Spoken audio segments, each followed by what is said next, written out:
SMK Negeri 2 Muara Enim. Alhamdulillah, puji syukur kita panjatkan kehadiran Allah Subhanahu wa taala karena kita masih luar biasa mendapatkan rezeki berupa kesehatan sehingga kita bisa hadir pada hari ini dalam rangka tugas kami, saya Amelia Permatasari dan rekan saya Pak Ahmad Rifai melaksanakan tugas kami sebagai calon guru penggerak di tugas 1.4 aksi nyata mengenai diseminasi budaya positif. Berikut ini kita dengarkan sejenak kata sambutan mewakili kepala sekolah. Bapak Amri Kusuma, disilakan.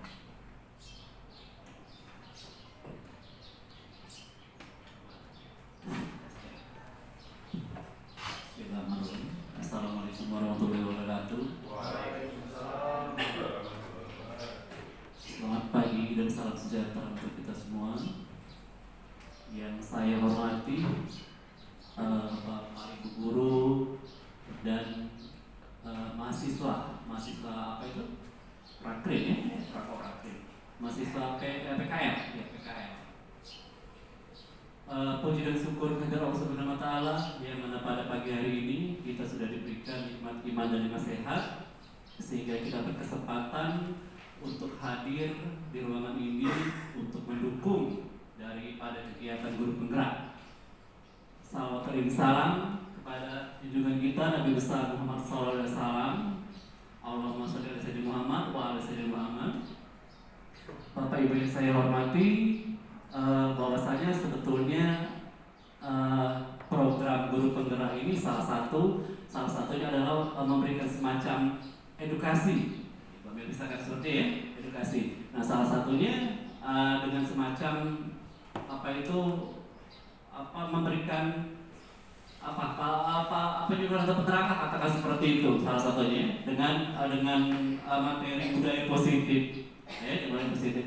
Jadi dalam kesempatan ini kita diberikan semacam ilmu, katakanlah diberikan semacam ilmu dari guru penggerak ini, dan semoga dengan pencerahan daripada ilmu budaya positif ini kita akan jadi mengerti sedikit banyak ya, walaupun mungkin di antara kawan-kawan juga belum ada yang mendaftar untuk menjadi guru penggerak ya. Jadi untuk program ini mari sama-sama kita dukung, mari sama-sama kita dengarkan, dan semoga ini untuk kedepannya bermanfaat bagi kita semua. Mungkin itu saja saya akhiri. Wabillahi taufiq wal hidayah. Assalamualaikum warahmatullahi wabarakatuh. Baik, terima kasih kepada Pak Amri Kusuma yang telah memberikan kata sambutan untuk kegiatan kami pada pagi hari ini.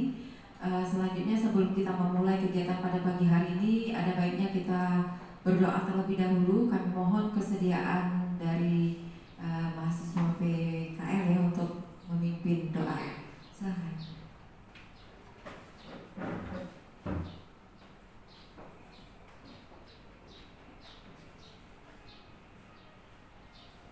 Baiklah, sebelum kita berdoa, marilah kita bermunajat kepada Nabi besar kita Nabi Muhammad SAW agar kita semua mendapat berkahnya. Ila hadratin Nabi Mustafa Muhammad SAW wa alihi wa azwajihi kiramil al-Fatihah. A'udzubillahi minasyaitonir rajim. Bismillahirrahmanirrahim. Alhamdulillahirabbil alamin arrahmanir rahim maliki yaumiddin. Iyyaka na'budu wa iyyaka nasta'in ihdinas siratal mustaqim. Siratal ladzina an'amta 'alaihim ghairil maghdubi 'alaihim waladdallin. A'udzubillahi minasyaitonir rajim. Bismillahirrahmanirrahim. Alhamdulillahirabbil alamin hamdan syakiran hamdan na'iman hamdan yu'afi ni'amahu wa yukafi'u mazidah. Ya Rabbana lakal hamdu kama yanbaghi li wajhikal karim wa 'azimi sultanik. Allahumma shalli ala sayyidina Muhammad salatan tujina Allahumma jami'al ahwali wal afat wa taqbilana ya Allahumma jami'al hajat wa tutahhiruna min jami'il syi'ar wa tarfa'una indaka ala darajat wa tuballighuna aqsal khayat min jami'il khairat bil hayati wa abadana. Allahumma jam'ana hadza jam'an marhuma wa tafarraqan ma'suma. Allahumma ihtimna bil iman wal islam wa la tahtimna bi husnil khatimah wa la tahtimna bi su'il khatimah. Rabbana taqabbal minna innaka antas samiul alim wa tub 'alaina innaka antal tawwabur rahim. Rabbana atina fid dunya hasanah wa fil akhirati hasanah wa qina azabannar. Subhana rabbika rabbil izzati amma yasifun wa salamun alal mursalin walhamdulillahi rabbil alamin.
Sekali lagi juga hari ini tugas kami adalah diseminasi ataupun pengimbasan budaya positif di sekolah. Oke. Sebelum saya langsung ke budaya positif, ini kami mulai dulu dari Ki Hajar Dewantara. Kalau saya yakin Bapak Ibu rekan guru semuanya sudah mengenal tokoh pendidikan Indonesia Bapak Ki Hajar Dewantara. Ada 3 kalimatnya yang terkenal, Ing Ngarso Sungkulodo, Ing Madjo Mangunkarso, dan Tutburi Handayani. Dan filosofi pendidikan beliau ini yang saya perhatikan bahwa apa yang ingin beliau ciptakan yaitu sistem pendidikan yang holistik, yang tidak hanya fokus pada aspek akademis, tetapi juga pada pengembangan karakter moral dan sosial siswa. Penekanannya adalah karakter, moral, dan sosial siswa.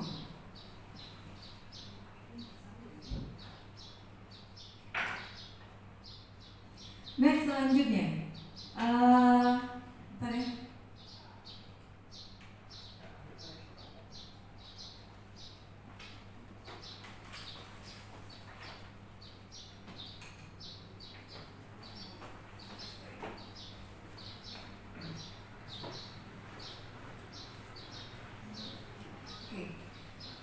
Selanjutnya, untuk pemikiran selanjutnya adalah bahwa pendidikan itu keberpihakan terhadap murid menjadi fokus utama pendidikan. Itu juga bagian dari filosofi Ki Hajar Dewantara, keberpihakan pada murid.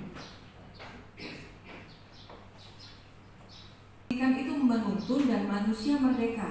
Di sini pentingnya peran guru sebagai pembimbing dan tujuan pendidikan yang bertujuan untuk memerdekakan manusia. Pendidikan bukan hanya untuk mengisi kepala dengan informasi, tetapi untuk membentuk individu yang mandiri, kritis, dan bertanggung jawab. Dengan demikian, pendidikan menjadi alat untuk membebaskan manusia, bukan untuk mengekang mereka. Nah, kalau sering kita temukan ada kata-kata memaksa dalam dunia pendidikan itu, terkadang kita melihat ada fenomena mendasar bahwa meluruskan beberapa miskonsepsi makna kontrol, karena kita berbicara mengenai keberpihakan pada murid. Untuk miskonsepsi yang pertama, ilusi guru mengontrol murid. Pada dasarnya kita tidak dapat memaksa murid untuk berbuat sesuatu jikalau murid tersebut memilih untuk tidak melakukannya. Walaupun tampaknya guru sedang mengontrol perilaku murid, hal demikian terjadi karena murid sedang mengizinkan dirinya dikontrol. Saat itu bentuk kontrol guru menjadi kebutuhan dasar yang dipilih murid tersebut. Teori kontrol menyatakan bahwa semua perilaku memiliki tujuan, bahkan terhadap perilaku yang tidak disukai. Itu miskonsepsi yang pertama. Kemudian yang kedua, untuk teori kontrolnya miskonsepsi ini, ilusi bahwa semua penguatan positif, efektif, dan bermanfaat. Ini pernyataannya. Semua penguatan positif, efektif, dan bermanfaat. Penguatan positif atau rujukan adalah bentuk-bentuk kontrol. Ternyata segala usaha untuk mempengaruhi murid agar mengulangi suatu perilaku tertentu adalah suatu usaha untuk mengontrol murid tersebut. Dalam jangka waktu tertentu, kemungkinan murid tersebut akan menyadarinya dan mencoba untuk menolak rujukan kita, atau bisa jadi murid tersebut menjadi tergantung pada pendapat sang guru untuk berusaha. Kemudian ada lagi miskonsepsi yang ketiga, bahwa kritik dan membuat orang merasa bersalah dapat menguatkan karakter. Itu juga menjadi miskonsepsi. Menggunakan kritik dan rasa bersalah untuk mengontrol murid menuju pada identitas gagal. Mereka belajar untuk merasa buruk tentang diri mereka. Mereka mengembangkan dialog diri yang negatif. Kadangkala sulit bagi guru untuk mengidentifikasi bahwa mereka sedang melakukan perilaku ini, karena seringkali guru cukup menggunakan suara halus untuk menyampaikan pesan negatif. Jadi yang ini bahwa harusnya kita menghindari yang ini ya, bahwa kritik dan membuat orang merasa bersalah. dapat menguatkan karakter itu salah ternyata. Selanjutnya, orang dewasa memiliki hak untuk memaksa. Banyak orang dewasa yang percaya bahwa mereka memiliki tanggung jawab untuk membuat murid-murid berbuat hal-hal tertentu. Apapun yang dilakukan dapat diterima selama ada sebuah kemajuan berdasarkan sebuah pengukuran kinerja. Pada saat itu pula, orang dewasa akan menyadari bahwa perilaku memaksa tidak akan efektif untuk jangka waktu panjang dan sebuah hubungan permusuhan akan terbentuk. Jadi kalau kita sering memaksa kepada siswa, ternyata tidak akan efektif untuk jangka panjang dan juga hubungan permusuhan akan terbentuk. Jadi antara guru dan siswa itu hubungan permusuhan pasti akan terbentuk kalau kita terus memaksa siswa. Oke. Dan ini 5 posisi kontrol guru. 5 posisi kontrol guru. Ada kita sebagai teman, bisa juga sebagai pembuat merasa bersalah, ada penghukum, pemantau, dan yang terakhir ternyata kita, guru itu ternyata diharapkan, sangat-sangat diharapkan menjadi seorang manajer. Inilah puncaknya jika ingin membentuk budaya positif. Kita lihat dulu. Nah, ini penghukum. Seperti apa orang penghukum itu? Seorang penghukum bisa menggunakan hukuman fisik maupun verbal. Orang-orang yang menjalankan posisi penghukum senantiasa mengatakan bahwa sekolah memerlukan sistem atau alat yang dapat lebih menekan murid-murid lebih dalam lagi. Ini contoh kalimat yang sering diucapkan oleh guru penghukum. Patuhi aturan saya atau awas. Itu ya, awas ya, itu menggunakan kata awas. Atau kamu selalu saja salah. Atau juga selalu, pasti selalu yang terakhir selesai. Jadi penghukum ini dia juga menjudge ataupun memberikan penilaian terhadap siswanya secara negatif. Itu. Kemudian ini guru penghukum. Selanjutnya posisi guru ada juga yang sebagai pembuat rasa bersalah. Nah, pembuat rasa bersalah ini, posisi ini biasanya guru akan bersuara lebih lembut. Pembuat rasa bersalah akan menggunakan keheningan yang membuat orang lain merasa tidak nyaman, bersalah atau rendah diri. Contohnya, nah ini, ibu sangat kecewa sekali dengan kamu. Itu membuat rasa bersalah ya. Berapa kali bapak harus memberitahu kamu ya? Gimana coba kalau orang tua kamu tahu kamu berbuat seperti ini? Nah itu, ternyata menjadi guru di posisi pembuat merasa bersalah ini tidak terlalu bagus. Kemudian ada juga sebagai teman. Kalau guru sebagai teman, dia tidak akan menyakiti murid, namun akan tetap berupaya mengontrol murid melalui bujukan ataupun persuasi. Posisi teman pada guru bisa negatif ataupun positif. Positif di sini berupa hubungan baik yang terjalin antara guru dan murid. Nah ini contohnya, guru di posisi teman menggunakan hubungan baik dan humor. Contohnya, ayo bantulah demi bapak ya, seperti itu. Karena dia membujuk, ayo ingat tidak bantuan bapak selama ini. Ya sudah, kali ini tidak apa-apa, nanti ibu bantu bereskan. Itu kalau pakai bahasa Palembangnya ya. Kemudian, nah ini juga ada yang keempat, guru sebagai pemantau. Kalau memantau kan kita kan cuma ngelihat dari jauh, dipantau, ngawasi, ya benar, ngawasi. Memantau berarti mengawasi. Pada saat kita mengawasi, kita bertanggung jawab atas perilaku orang-orang yang kita awasi. Posisi pemantau berdasarkan pada peraturan-peraturan dan konsekuensi. Contoh kalimat yang sering digunakan kalau guru itu berada di posisi pemantau. Peraturannya apa? Apa yang telah kamu lakukan? Sanksi atau konsekuensinya apa? Itu pemantau. Dan ini adalah puncaknya bahwa kita sebagai tenaga pendidik, guru itu diharapkan sebagai manajer. Posisi kita diharapkan sebagai manajer. Apa itu? Yaitu posisi di mana guru berbuat sesuatu bersama dengan murid mempersilahkan murid bertanggung jawab, mempertanggungjawabkan perilakunya, mendukung murid agar dapat menemukan solusi atas permasalahannya sendiri. Jadi di posisi manajer ini kita sangat mengutamakan keberpihakan kepada murid sesuai dengan apa yang ada dalam filosofi Ki Hajar Dewantara. Ini contohnya, apakah apa yang kita yakini, kembali ke keyakinan kelas, apakah kamu meyakininya? Jika kamu meyakininya, apakah kamu bersedia memperbaikinya? Kemudian jika kamu memperbaiki ini, hal ini menunjukkan apa tentang dirimu? Jadi kita lebih ke berbincang-bincang, lebih ke mencari penguatan dari siswa tersebut, mencari menggali sisi positif dan mengembalikannya right on the track, gitu. Jadi semua perilaku memiliki tujuan, semua perilaku memiliki tujuan. Nih, kalau kita berbicara mengenai tujuan tadi, maka ada motivasi perilaku manusia.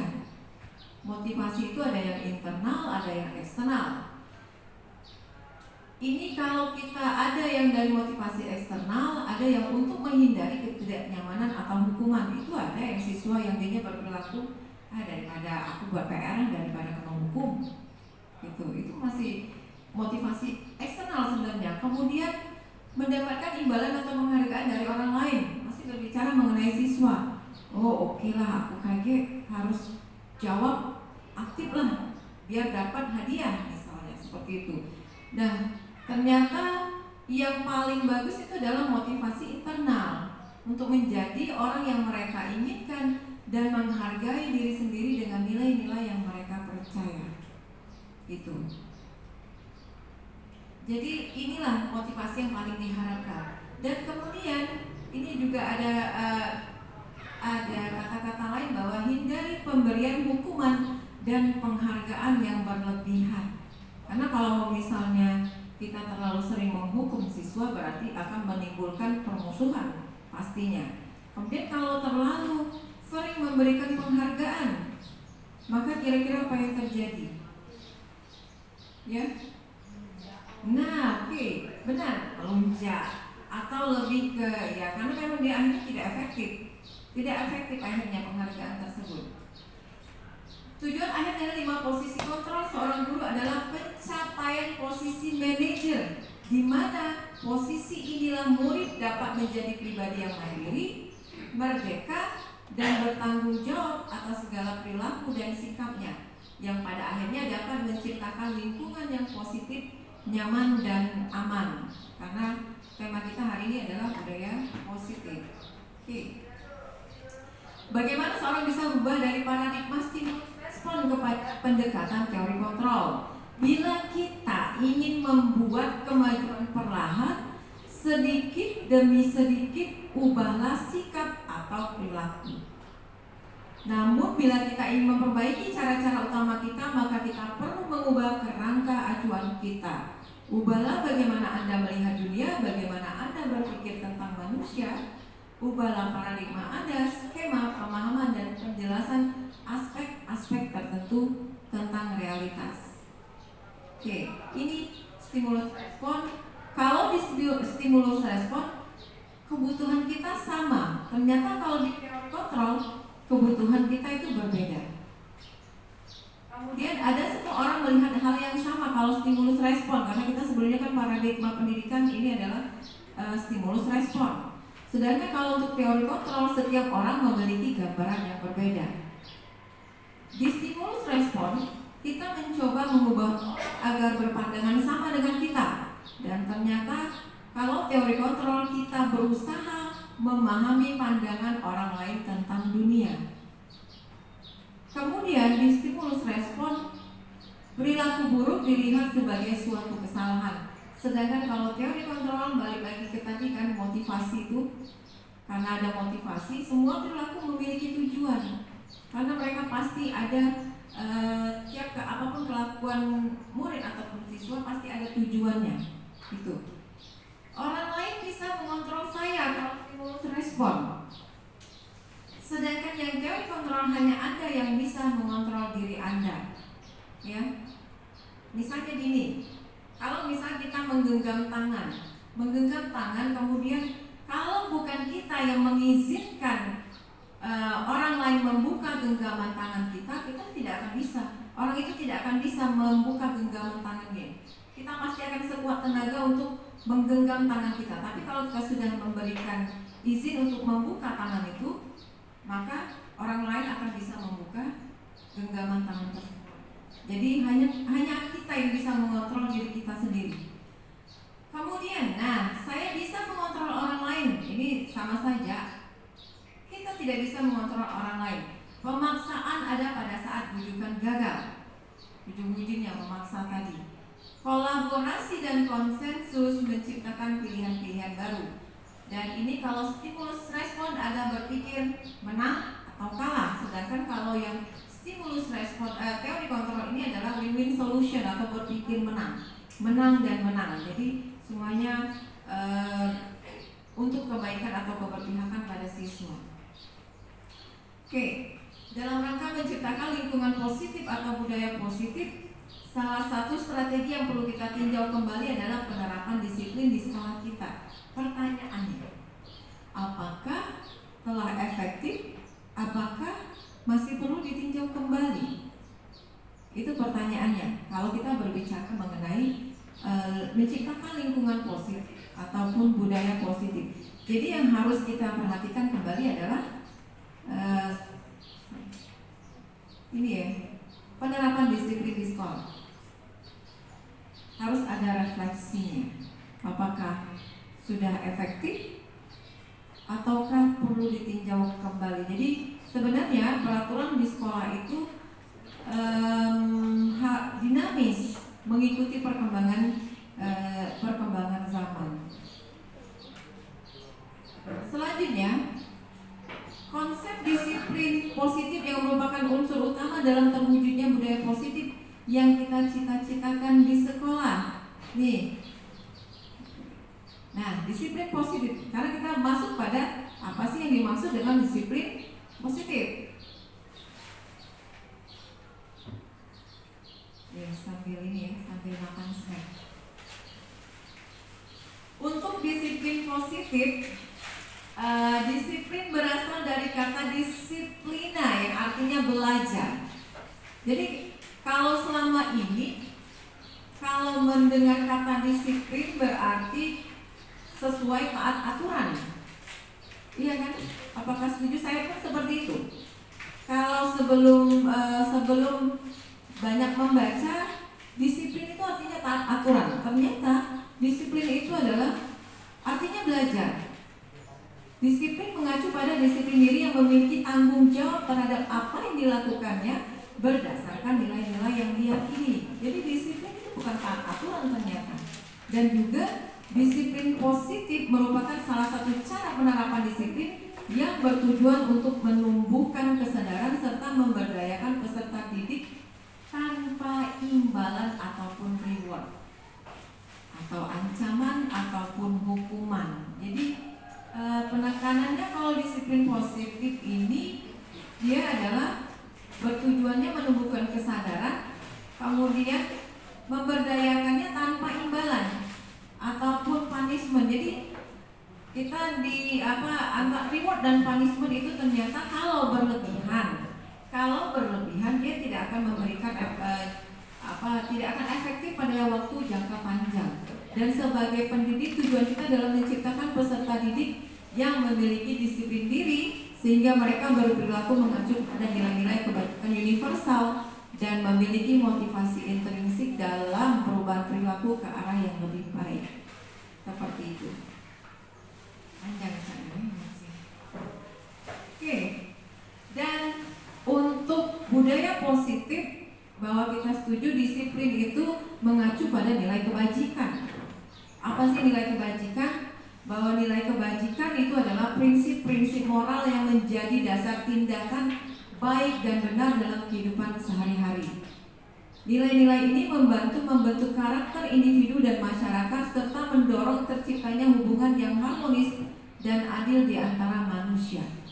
Itu. Jadi jika kita ingin memunculkan disiplin positif, maka yang harus kita tekankan di dalam kelas adalah nilai-nilai kebajikan. Kalau kita ingin memunculkan budaya positif atau disiplin positif kepada siswa kita, yang dimunculkan adalah nilai-nilai kebajikan. Oke, ini adalah contoh nilai-nilai kebajikan. Jadi saya ulangi lagi bahwa nilai kebajikan itu adalah prinsip-prinsip moral yang menjadi dasar tindakan baik dan benar dalam kehidupan sehari-hari. Dan ini adalah ada beberapa contoh dari nilai-nilai kebajikan. Karena kita kurikulum merdeka, maka yang dibahas, yang kami tanyakan pertama kali adalah profil pelajar Pancasila. Nilai kebajikan untuk profil pelajar Pancasila, dan ini sudah ada lagunya kan? Beriman, bertakwa kepada Tuhan Yang Maha Esa, dan berakhlak mulia, mandiri, bernalar kritis, berkebinekaan global, bergotong royong kreatif. Ini yang ditekankan nilai kebajikan karena kita adalah kurikulum merdeka. Jadi yang perlu ditekankan di kelas adalah ini. Nah, nilai-nilai kebajikan, dan ini bisa kita kembangkan lagi. Kreatif yang seperti apa, bergotong royong seperti apa. Yang jelas beriman, bertakwa kepada Tuhan Yang Maha Esa, dan berakhlak mulia itu menjadi titik utama profil pelajar Pancasila, nilai kebajikannya. Kemudian ada juga nilai kebajikan dari Ibu Primary Years Program atau PYP. Nilai kebajikan yang mereka munculkan ini hanya contoh. Ada toleransi, rasa hormat, integritas, mandiri, menghargai, antusias, empati, keingintahuan, kreativitas, kemudian kerja sama, percaya diri, dan komitmen. Kemudian contoh lain. Jadi contoh lain, 9 pilar karakter Indonesian Heritage Foundation atau IHF. Cinta Tuhan dan segenap ciptaannya, itu nilai kebajikannya.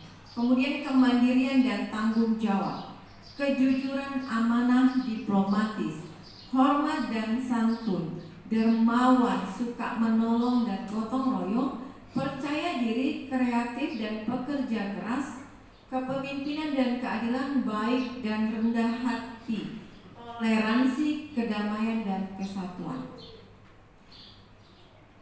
Nah, ini juga dari petunjuk seumur hidup dan keterampilan hidup.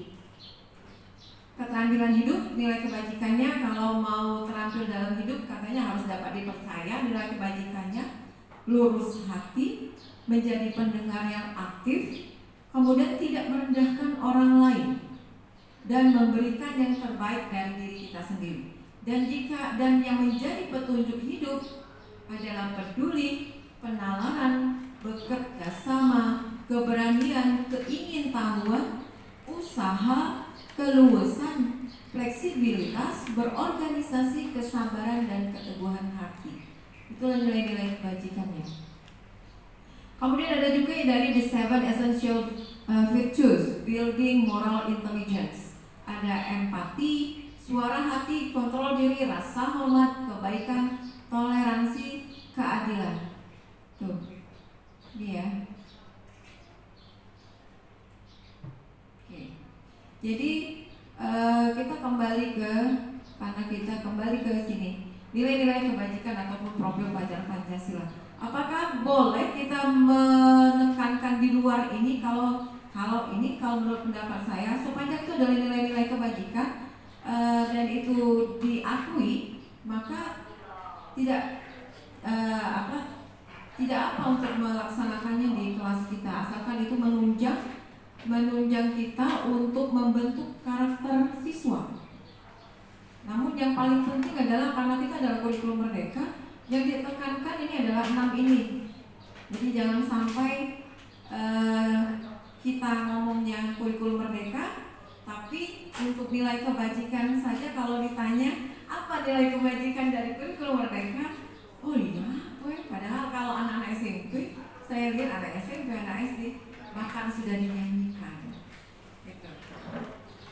Kemudian next,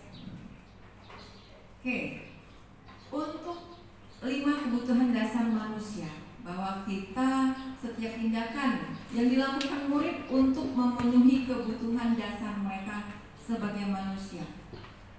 Itu. Dan saat kita mendapatkan apa yang kita inginkan, sebetulnya saat itu kita sedang memenuhi satu atau lebih kebutuhan dasar kita. 5 kebutuhan dasar manusia apa saja itu? Ini. Ada bertahan hidup. Jadi 5 kebutuhan dasar itu: bertahan hidup atau survival, kekuasaan atau penguasaan, power, kasih sayang, kemudian ada kesenangan, fun, dan kebebasan logis. Misal kesehatan, rumah, dan makanan, itu adalah kebutuhan dasar manusia. Kemudian ada biologis sebagai bagian dari proses reproduksi, dan psikologis meliputi kebutuhan akan perasaan aman. Ini adalah bertahan hidup, kebutuhan dasar manusia yang pertama. Kemudian yang kedua, kasih sayang dan rasa diterima ataupun love and belonging. Kebutuhan ini bersifat psikologis. Contohnya, kebutuhan akan hubungan dan koneksi sosial, menerima dan memberi kasih sayang, dan kebutuhan merasa menjadi bagian dari satu kelompok. Itu juga bagian dari kebutuhan dasar kita sebagai manusia. Kebutuhan ini juga meliputi keinginan untuk tetap terhubung dengan orang lain seperti teman, keluarga, pasangan, ataupun teman kerja.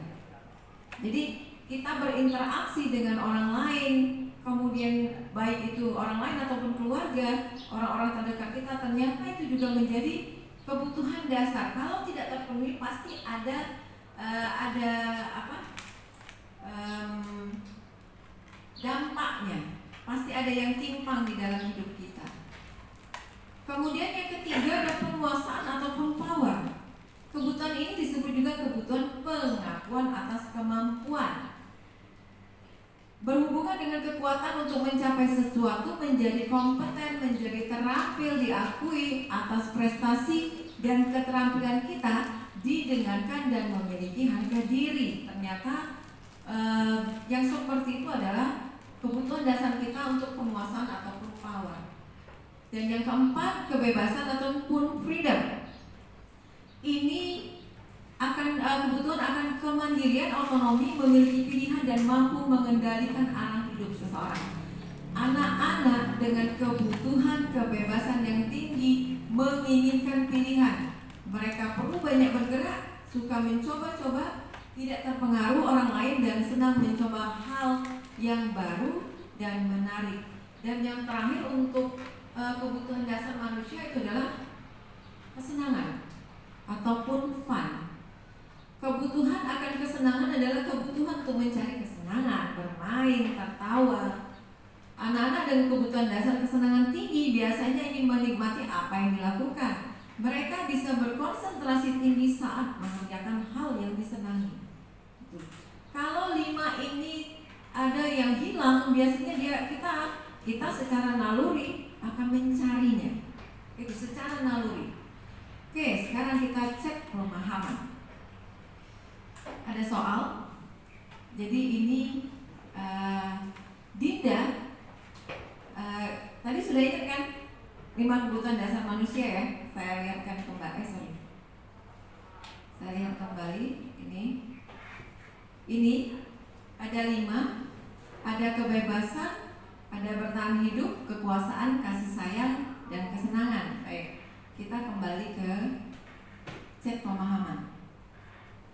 Dinda, seorang anak kelas 3 SD, begitu tiba di rumah sepulang dari sekolah, menangis dan mengadu pada ibunya bahwa dia benci pada Ibu Rani, gurunya. Menurut Anda, kebutuhan apa yang berusaha dipenuhi oleh Dinda jika jawabannya seperti ini? Ini jawaban Dinda.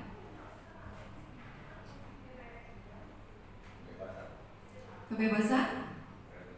Ibu guru bilang aku tidak boleh bersenandung sewaktu mengerjakan tugas. Katanya kelas harus tenang, tidak ada suara. Kan nggak seru jadinya. Oke, kita lihat jawabannya. Iya, ternyata bukan kebebasan, tapi karena dia senangnya apa tadi? Bersiul, bersenandung, mungkin bersenandung, dia nyanyi, bersenandung, bersiul. Ada orang yang seperti itu ya dia. Jadi kalau misalnya siswa itu ternyata kalau kita larang, kalau dia sudah tidak tidak apa? Dia sudah mulai kebutuhan dasarnya tadi tidak terpenuhi, maka dia akan ya bad mood bisa seperti itu. Selanjutnya, nah ini jawaban Dinda. Ibu guru tidak menyapaku hari ini, padahal kan pakai bando baru. Tadi kasih sayang, penghargaan, belonging, kasih sayang, penghargaan, belonging. Oke, kita lihat. Ya benar. Oke. Kasih sayang dan rasa diterima, gitu. Dan selanjutnya, curhat. Selanjutnya, ini jawaban Dinda lainnya. Aku bosen, masa belajarnya cuma gitu-gitu aja, cuma dengerin guru aja kayak aku sekarang kan.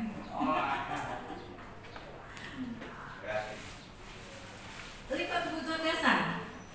Tadi ada kebebasan, kemudian ada love, belonging, ada juga power tadi. Aku bosen, masa belajarnya cuma gitu-gitu. Oke, terkekang atau Bu Yuni terkekang, cukup itu aja dulu. Apa jawabannya? Menurut saya kebebasan. Ini menurut saya kebebasan karena sepertinya dia itu merasa terkekang dengan kegiatan belajar yang seperti itu saja. Tapi kok saya merasa juga kesenangan.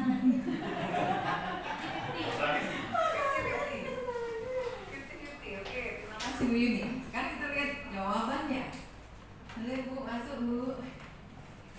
Ternyata kebebasan, benar kebebasan, karena tadi kan karena aku bosen, masa belajarnya cuma gitu-gitu aja, cuma dengerin ibu guru saja, jadi dia tuh sebenarnya pengen, karena kebebasan tadi kita balik lagi kebebasan, jadi saya balikan lagi, sini ya, nih kebebasan. Jadi kalau kebebasan tadi kan kebutuhan yang kemandirian, akan kemandirian, otonomi, memiliki pilihan dan mampu mengendalikan arah hidup seseorang. Anak-anak dengan kebutuhan kebebasan yang tinggi, dia perlu banyak bergerak. Makanya kalau misalnya kegiatan di dalam kelas, kalau ingin keberpihakan kepada murid muncul, maka perlu banyak sekali kegiatan-kegiatan yang kita harus kombinasikan. Jangan hanya menulis kemudian hanya mendengarkan saja ceramah, tapi juga harus ada kegiatan-kegiatan, ya bisa game, bisa, dan itu menyesuaikan, bukan jangan sampai memilih game yang untuk anak SD padahal kita sudah di tingkat atas yaitu SMK. Oke, kebebasan. Jawaban Dinda, aku sebel gambarku gak rapi, tapi bu guru malah nunjukin gambarku ke teman-teman di depan kelas. Haleluya, ada yang bisa?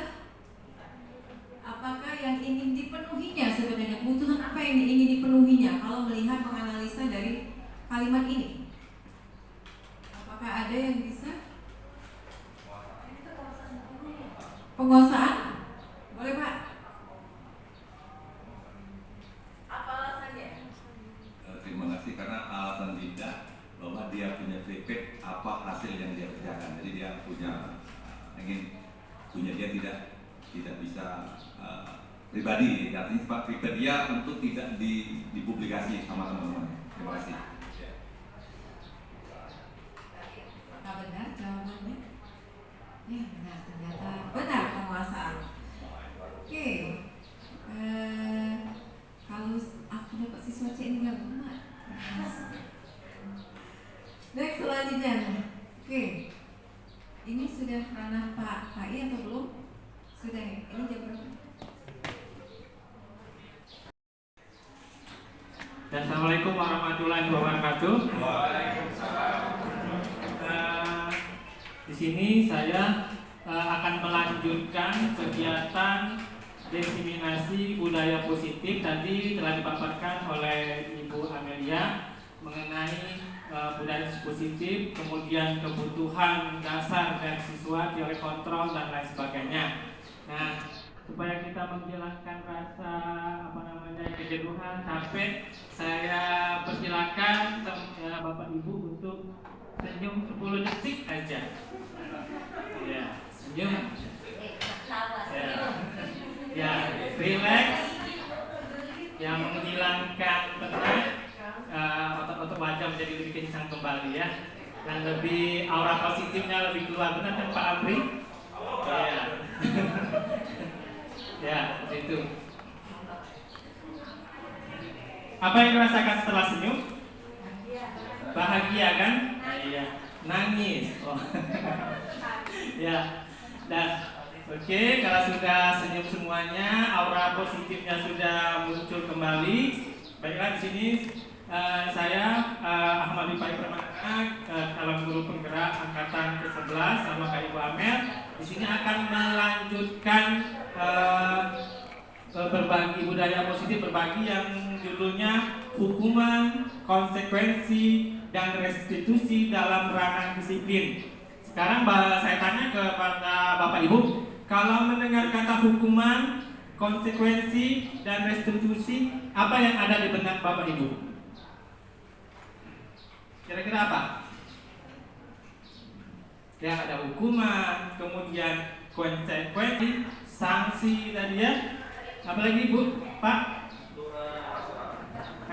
Peraturan dan lain sebagainya. Ya, jawaban dari Bapak Ibu semuanya itu benar semuanya. Sebenarnya hukuman, konsekuensi, dan restitusi ini saling berkaitan satu sama lain. Seperti itu. Nah, apa itu hukuman, konsekuensi, dan restitusi dalam ranah disiplin ini akan kita bahas melalui slide berikutnya. Nah, hukuman. Sekarang saya tanya, renungkan di dalam hati Bapak Ibu, kita sekarang ini posisi Bapak Ibu sekarang apakah di posisi hukuman, kemudian apakah di posisi sanksi atau restitusi dalam kegiatan sehari-hari? Ada yang bisa jawab?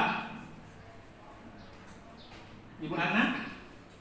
Apa yang sudah Ibu Ana terapkan di sekolah? Apakah masih hukuman? Apakah ada sanksi atau restitusi? Sanksi, masih ke sanksi. Nah, di sini kalau memang belum paham, nanti saya jelaskan sedikit ya. Hukuman ini bersifat tidak terencana atau tiba-tiba. Jadi hukuman ini bersifat tiba-tiba dan tidak tahu apa yang akan terjadi. Sama kayak kita di kelas, kita akan marah ke siswa itu secara tiba-tiba tanpa direncanakan, seperti itu. Jikalau anak itu melakukan suatu kesalahan atau tindakan-tindakan yang tidak sesuai dengan nilai-nilai budaya positif, seperti itu. Kemudian hukuman bersifat satu arah dari pihak guru yang memberikan, dan murid hanya menerima suatu hukuman tanpa melalui suatu kesepakatan atau pengarahan dari pihak guru. Jadi langsung mengecas. Jadi kita tidak bertanya kepada siswa itu kenapa dia melakukan kesalahan tersebut. Nah, tadi kan Ibu Amel sudah menjelaskan, memaparkan bahwa siswa itu memiliki kebutuhan.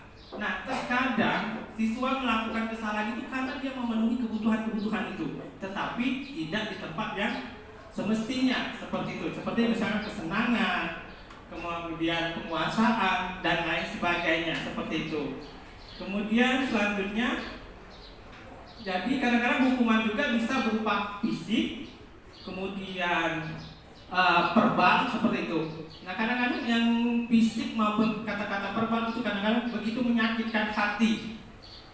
Kita pun pernah mengalami, coba Bapak Ibu bayangkan di zaman dulu waktu Bapak Ibu masih sekolah, pernah tidak Ibu sakit hati atau minimal dicubit, dipukul oleh guru tanpa bertanya kepada kita apa salah kita, seperti itu? Pernah? Pasti Bapak Ibu ingat siapa bapaknya, siapa ibunya, seperti itu. Oh, bapak itu nakalnya, bapak itu kasarnya. Oh, bapak ibu itu judesnya. Oh, ibu itu dikit-dikit nyubit. Nah, seperti itu. Itu akan terkesan di otaknya, terekam di otaknya sampai sekarang. Begitupun dengan saya. Jadi saya juga merekam. Oh, bapak itu seperti itu. Oh, ibu itu seperti itu. Itu akan menjadi pembicaraan nanti ketika mereka berkumpul dengan sesama mereka atau sesama temannya, seperti itu. Oh, tipe bapak itu seperti itu, tipe ibu itu seperti itu. Paham ya? Pasti pernah merasakan semuanya itu ya, baik verbal maupun non verbal. Yang paling menyakitkan itu ada fisik. Kalau zaman kita dulu Pak Zul, mungkin papa tulis itu penyak ya. Seperti itu. Tapi bedanya zaman dulu kita tidak ada yang melapor. Kita diam saja sama orang tua. Kalau sekarang jangan. Mungkin kalian sudah dilaporkan ke polisi karena ada perlindungan KPAI ya, seperti itu. Sampai di sini paham itu hukuman. Jadi hukuman itu bersifat tiba-tiba, menyakitkan seperti itu tanpa menanyakan sebab akibat mereka melakukan seperti itu. Next. Nah, selanjutnya konsekuensi. Konsekuensi sama hukuman ini sebenarnya hampir sama. Konsekuensi ini mengikat, tapi sudah disepakati dengan siswa. Misalkan Ibu Najmi di ruangan sekolahan, di ruangan kelasnya, anak-anak di jam saya tidak boleh melakukan A, B, C, dan D.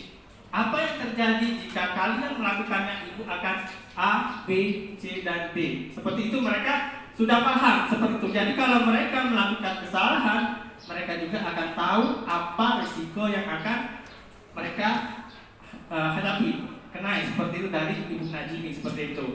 Mungkin yang tipe-tipe sanksi ini mungkin saya juga masih menerapkan seperti itu. Nah, setelah mengikuti kegiatan ini, pelan-pelan kita meninggalkan yang hukuman, kemudian yang konsekuensi seperti itu. Tapi yang ini masih tetap dijalankan seperti itu. Nah, konsekuensi ini ada kesepakatan. Ada kesepakatan antara guru dan murid seperti itu.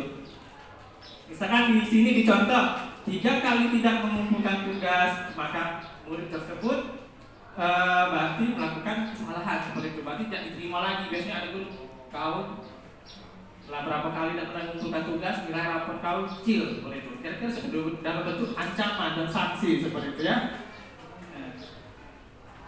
Paham Ibu, Bapak? Ya masalah konsekuensi. Ada pertanyaan tidak? Nah, situ. Mungkin di benak Ibu mungkin bisa mencerna sendiri.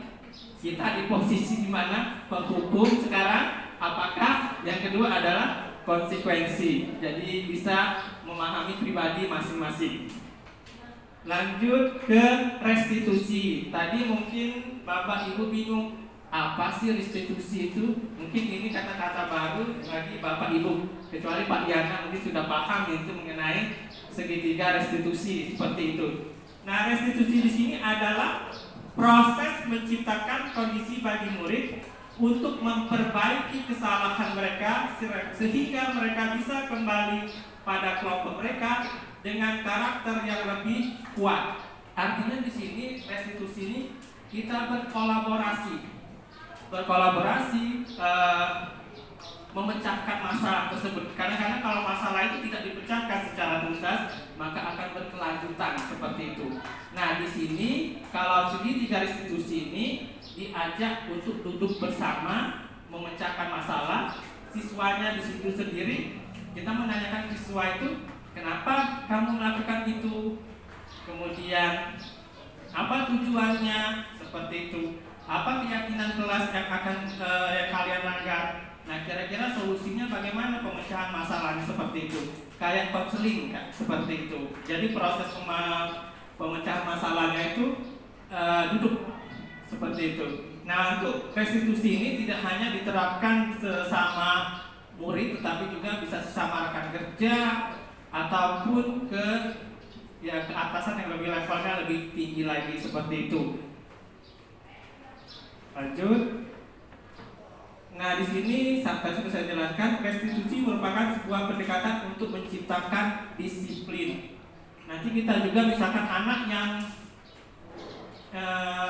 melakukan kesalahan, nanti kita tanyakan disiplin positif apa yang anak langgar seperti itu. Kira-kira pemecahan masalahnya seperti apa seperti itu. Lanjut.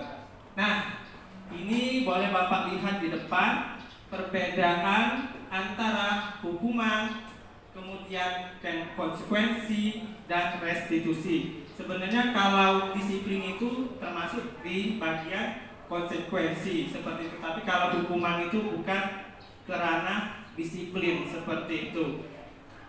Kita juga sebenarnya tidak bisa meninggalkan hukuman dan konsekuensi, tapi kita pelan-pelan seperti itu mengurangi. Karena kita tahu juga karakter anak zaman sekarang keras-keras seperti ya Bu Ana ya, seperti. Nah di sini hukuman, misalkan saya contohkan perilaku pasif agresif meningkat.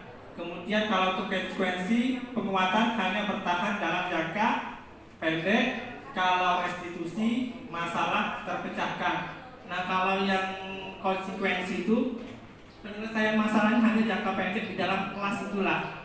Nah cuman kalau restitusi itu penyelesaian masalahnya terpecahkan hingga keluar kelas, seperti jadi ruang lingkupnya sangat luas. Kemudian yang kedua, sistem tidak akan berjalan bila murid tidak takut kalau hukuman. Kemudian kalau konsekuensi memerlukan monitoring dan supervisi terus-menerus dari guru. Jadi kita kalau untuk sanksi itu kita terus memantau apakah sanksi ini berjalan ataukah efektif atau tidak efektif. Kalau memang tidak efektif, sanksi itu bisa kita rubah seperti itu. Kemudian kalau restitusi, murid belajar bertanggung jawab untuk perilakunya. Jadi kalau restitusi ini kita melihat anak itu disuruh bertanggung jawab. Kira-kira kalau dia melakukan kesalahan, solusinya seperti apa, seperti itu. Jadi mereka itu bertanggung jawab. Jadi ada di keinginan atau motivasi intrinsik di dalam diri mereka untuk merubah pribadinya dari yang tidak bagus menjadi lebih bagus, seperti jadi karakternya itu lebih kuat dalam komunitasnya. Untuk yang lainnya bisa Bapak Ibu baca di depannya. Lanjut. Nah, ini ciri-ciri restitusi. Yang pertama, belajar dari kesalahan bukan menebus kesalahan. Kemudian memperbaiki hubungan, menawarkan bukan memaksa. Kemudian restitusi diri adalah cara terbaik menuntut untuk melihat ke dalam diri sendiri, mencari kebutuhan dasar yang mendasari tindakan berfokus pada solusi, kemudian berfokus pada karakter bukan tindakan. Sebenarnya intinya restitusi ini refleksi anak tersebut, apa yang dia lakukan, kebutuhan apa yang dia langgar, kebutuhan apa yang dia butuhkan, kemudian apa yang keyakinan apa yang dia langgar, seperti itu ya. Lanjut, nah inilah yang namanya segitiga restitusi. Ada bentuk segitiga. Yang pertama adalah menstabilkan identitas. Yang untuk yang tahap menstabilkan identitas ini adalah yang di bawahnya, setiap orang pasti pernah melakukan kesalahan. Kamu bukan satu-satunya yang pernah melakukan hal ini. Jadi kalau misalkan orang yang lagi berkelahi atau bermasalah, jangan kita malas juga. Kita duduk bersama, kita gunakan kata-kata yang lembut dan halus supaya emosionalnya itu turun, seperti itu. Cuman kalau nada kita sesama marah, tentunya anak juga akan semakin marah, seperti itu. Kemudian validasi kebutuhan. Nah, validasi kebutuhan ini setelah emosional anak itu sudah menurun, kita tanya, nak, kamu melakukan itu tujuannya apa? Kayak gitu, nah, seperti itu. Adakah cara yang lebih efektif untuk memenuhi kebutuhan itu tidak dengan cara-cara yang kasar seperti itu? Kira-kira seperti itu yang validasi kebutuhan. Selanjutnya yang menanyakan keyakinan. Nah, kalau sudah validasi, selanjutnya adalah nilai-nilai apa yang telah kamu sepakati. Itu sebenarnya di kelas itu kan ada kesepakatan kelas. Nah, yang itulah yang mereka langgar. Kita menanyakan lagi ke anak, nah, kesepakatan kelas apa yang kamu langgar dengan permasalahan yang kamu hadapi sekarang. Nah, kemudian solusi apa yang bisa kamu lakukan untuk memperbaiki masalah kalian, seperti itu. Sampai sini ada pertanyaan enggak? Belum ya? Nah, ini sedikit diskusi. Ini langkah langkah-langkahnya tadi sudah saya sebutkan. Pertama, menstabilkan identitas. Yang kedua, validasi tindakan yang salah. Yang ketiga, menanyakan keyakinan. Nah, ini menstabilkan identitas, ini yang saya sebutkan tadi. Awal yang perlu dilakukan pada segitiga diskusi adalah menstabilkan identitas. Saat anak berbuat salah, artinya ada kebutuhan dasar yang tidak terpenuhi oleh mereka. Misalkan kalau bermain tadi, lempar-lemparan, berarti kebutuhan akan kesenangan itu tidak terpenuhi, seperti itu. Mungkin kalau gontok-gontokan, mungkin dia kekuasaan atau penguasaan, kira-kira seperti itu ya. Jadi kita bisa melihat jenis kesalahan mereka di bagian mana. Terus kalau misalkan mengubah identitas ini juga, kita juga bisa mengatakan, nah, kamu tidak perlu merasa bersalah, bahwa juga sama setiap orang bisa melakukan kesalahan yang seperti yang kamu lakukan, seperti itu. Karena manusia ini tidak ada yang tidak berbuat salah, seperti itu. Jadi jangan menyalahkan mereka, seperti itu dalam menyelesaikan masalah. Lanjut. Nah, ini sudah saya jelaskan tadi. Kalau kondisi emosional, otak tidak akan mampu berpikir rasional.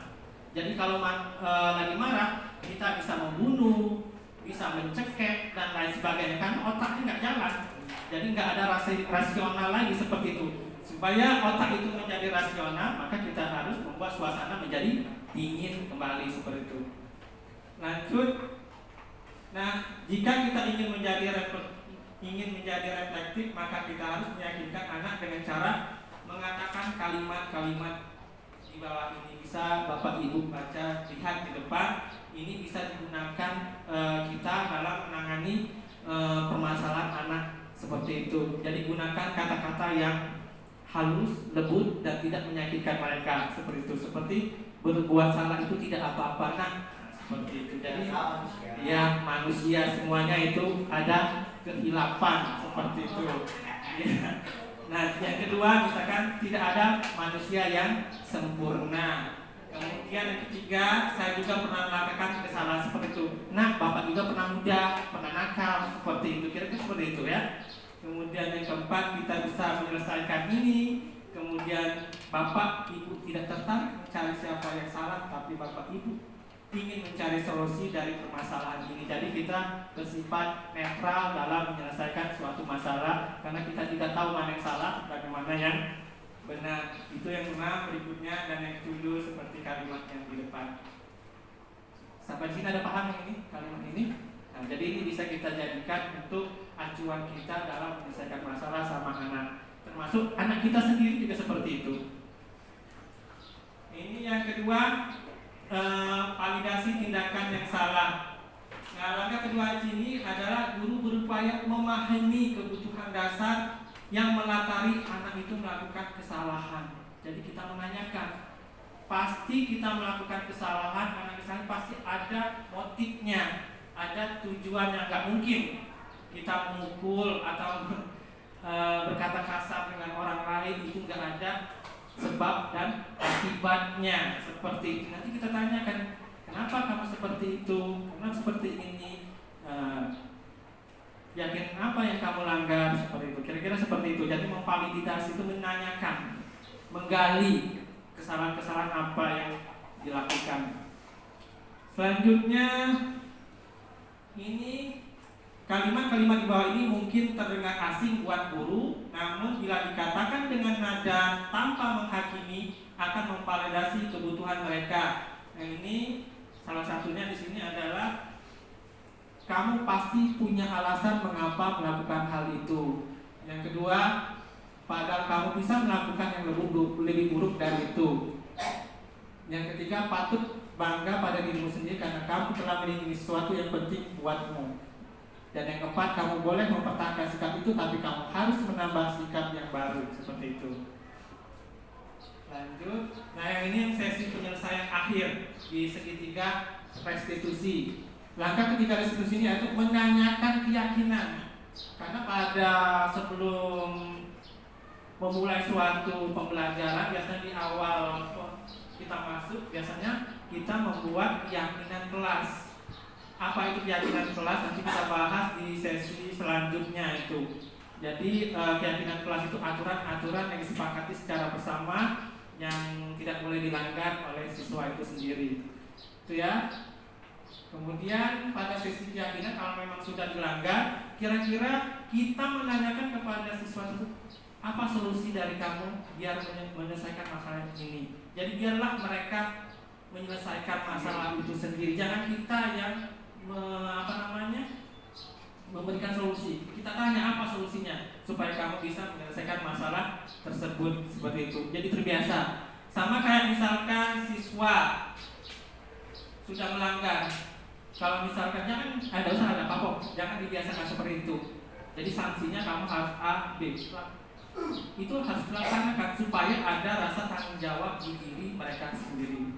Cuman kalau tidak dilaksanakan, mereka akan merasa menganggap itu benar. Nanti misalkan saya melakukan salah, paling disuruh minta maaf sudah, seperti itu. Ya, betul. Dan lanjut. Ini sudah saya jelaskan. Kemudian ini juga sudah saya jelaskan. Di sini segitiga restitusi ini adalah budaya positif di sekolah yang bagus untuk menyelesaikan suatu masalah. Lanjut. Nah, di sini ada game ya. Nah, ada kaitannya dengan hukuman, kemudian sanksi dan restitusi. Nah, sekarang di depan di slide itu mencatat 100 kali di dalam buku.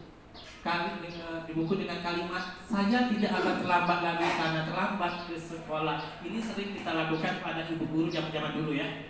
Pas waktu kita masa SD dan SMP, hukuman seperti ini masih sering sekali kita. Ada yang pernah mengalami disuruh mencatat saya tidak akan terlambat selama dengan kata 1000 kali di dalam buku catatan. Ada yang pernah mengalami itu? Ibu Amel, mana ya? Ini apa? Ada yang bisa menjawab? Hukuman. Kita lihat ya, apa benar hukuman? Nah, salah. Sanksi. Mungkin kan tadi ada kesepakatan kelas tadi. Nah, jika kamu terlambat ke sekolah, sanksinya bla bla bla tadi. Ternyata melanggar. Nah, seperti inilah sanksinya. Mungkin kalau mungkin anak-anak sekarang daripada kita nulis 1000 kali lebih baik usah datang kalau telat ya. Kita gerbang lagi tutup kayak gitu. Nah, capek deh ya. Kira-kira seperti itu. Next, lanjut ya. Nah, ini ya, Pak, silakan. Lari mengelilingi lapangan basket 2 kali karena terlambat hadir di sekolahan. Hukuman? Hukuman ya? Kita lihat ya. Nah, hukuman ya, benar sekali. Berarti sudah mulai memahami, bisa membedakan antara hukuman dan sanksi. Lanjut. Membersihkan coretan yang dibuat di meja tulis. Hukuman. Kita lihat ya. Sepakat hukuman? Sanksi. Kita tampil semuanya. Ibu Najmi hukuman. Ada ini siswa. Itu sanksi ya. Kita lihat. Ya, sanksi atau konsekuensi. Jadi kalau misalkan dia mencoret, kita suruh membersihkan lagi, itu termasuk sanksi seperti itu. Lanjut. Murid diminta untuk push up 15 kali karena tidak menggunakan masker ke sekolahan. Sanksi ada hukuman. Ibu Ana? Hukuman. Pak Joko? Sanksi. Kita lihat ya. Hukuman. Ya, jadi 15 kali itu namanya berat ya. Apalagi kalau pada kita gemuk suruh push up 15 kali rasanya jantung mau copot seperti itu. Lanjut. Nah, sebelum langkah ke keyakinan kelas yang hukuman, sanksi dan segitiga restitusi, ada pertanyaan? Pak Yana ada? Cukup. Ya, Bu Najmi silakan.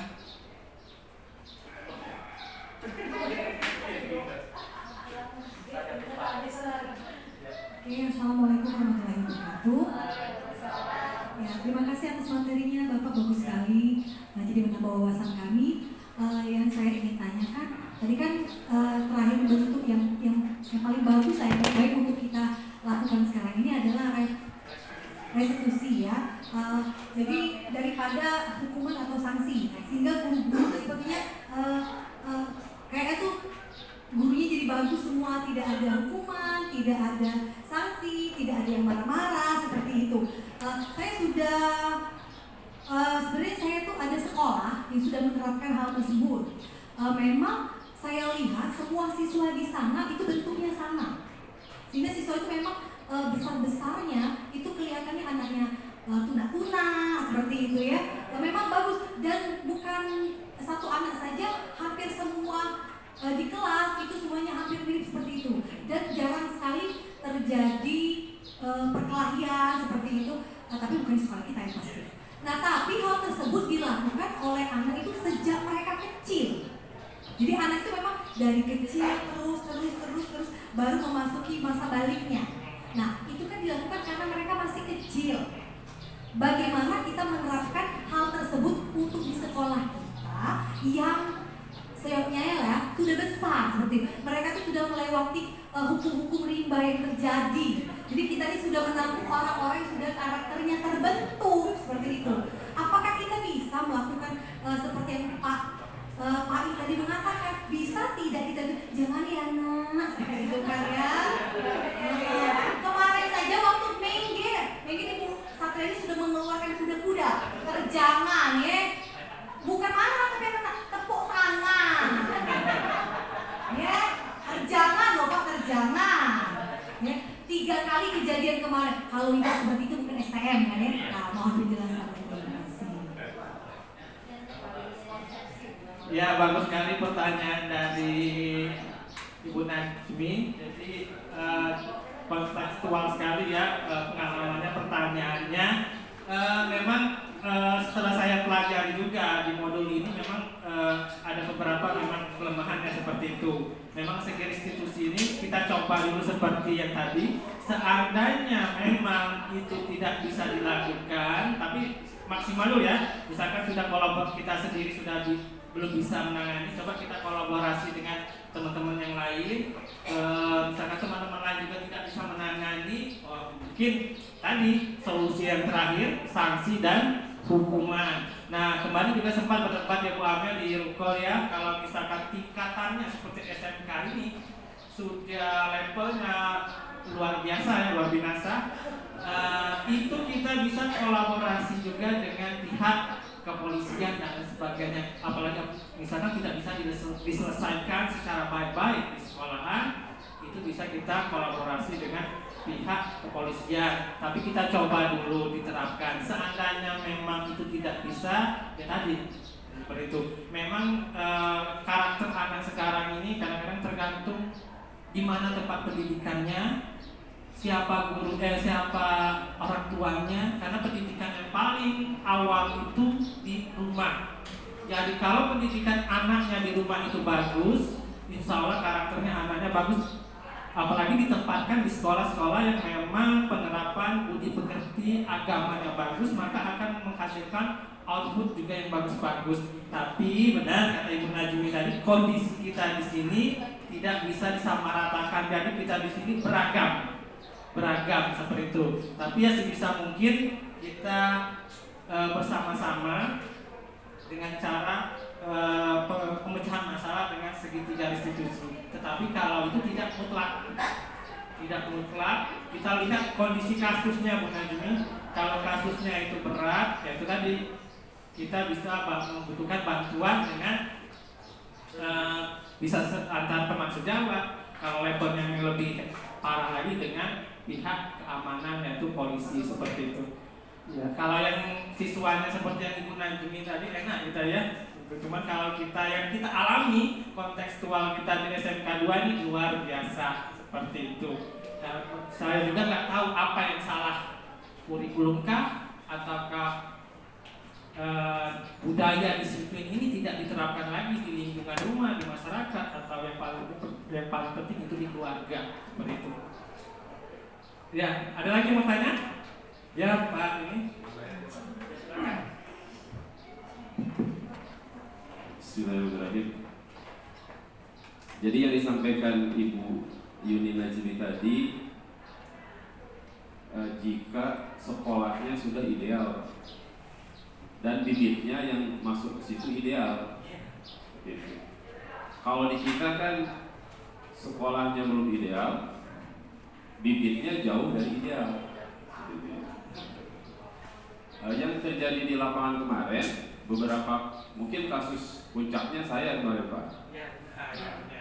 Ini bukan klarifikasi sih, berbagi supaya ini jadi pelajaran. Kenapa saya sampai seperti itu? Sudah 3 kali saya peringatkan memakai segitiga restitusi. Bayangin tuh, 3 kali loh. Yang terakhir, kenapa sampai saya marah dan teriak? Karena dia mengancam fisik saya. Sudah mau melawan. Nah, secara psikologis, seorang individu ketika dia sudah merasa tinggi harus didorkan lagi, Pak. Kalau tidak ada, serius, kalau ada yang di lapangan pasti tahu. Suwarda sekali diambil duitnya. Ketika diambil sama Suwarda, oh Pak ini pupuan untuk beli minum. Jadi chaos lah kemarin. Mereka tuh berjudi Pak. Begitu DPI anak Ibu Yuni udah keluar ya.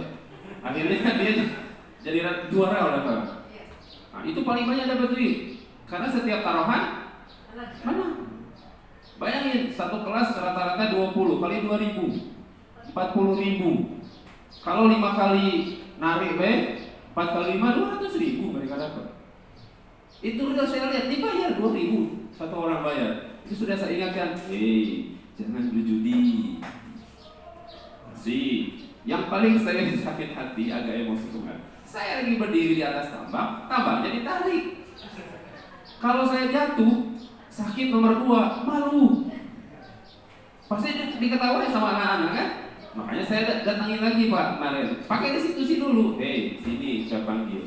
Tadi 5 orang, kamu 1. Mana 4 lagi? Sudah lari Pak. Berarti kamu harus bertanggung jawab. Nanti cari sisanya. Tapi aku udah tahu Pak. Jangan ngomong udah tahu. Kelas apa tadi? TAB Pak. TKR Pak. Nah ada Pak Alifri, anaknya semua tuh. TBSM Pak. Kau anak apa? Kelas loh. Tapi satu geng. Beda kelas tapi satu geng. Sanggup gak nyari yang 4-nya? Agak panjang adalah apa ya? Karena ini budaya positif gitu. Sanggup gak nyarinya? Makanya agak lama. Gak sanggup Pak. Nah, saya tahu yang di belakangnya anak TAB ini memprovokasi, sehingga anak itu merasa ada yang mendukung. Saya masih baik-baik. Akhirnya untuk memberikan tekanan, saya cubit dulu tuh tetenya sebelah. Saya cubit, ya.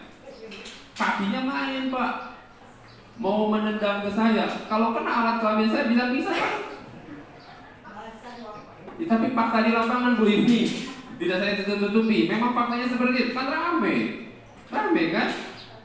Seperti itu. Nah akhirnya kenapa saya teriak supaya mereka down Pak. Kalau enggak, wah saya dikeroyok itu.